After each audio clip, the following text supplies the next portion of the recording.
Umulan na, sakto. Yan. Hoy, bakit mo na ito eh? Kailangan lagyan pala ng pangyan.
Paano nakatali na yung katawan dito?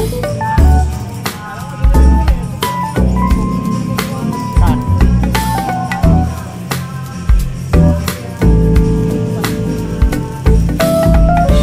Di ba nakano na yun? May sako?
Si Kautot.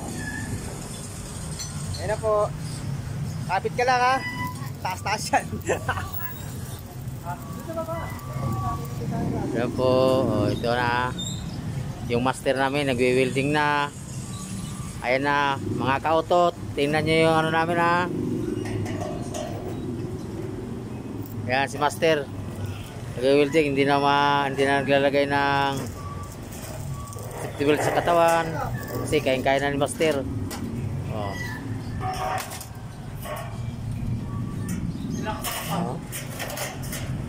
Oh, si Arjen susukat na yung isang kautot namin nandito, ayan oh.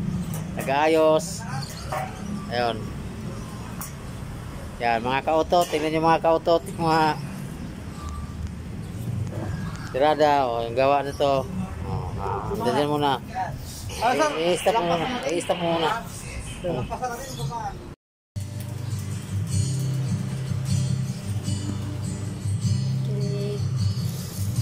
Kung ano tumagyan sila eh.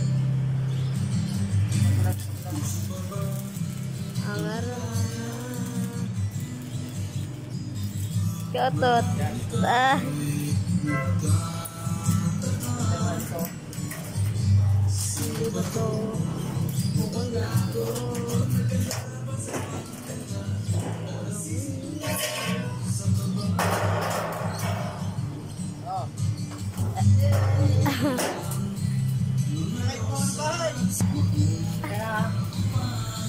Iwa kamay ko ah.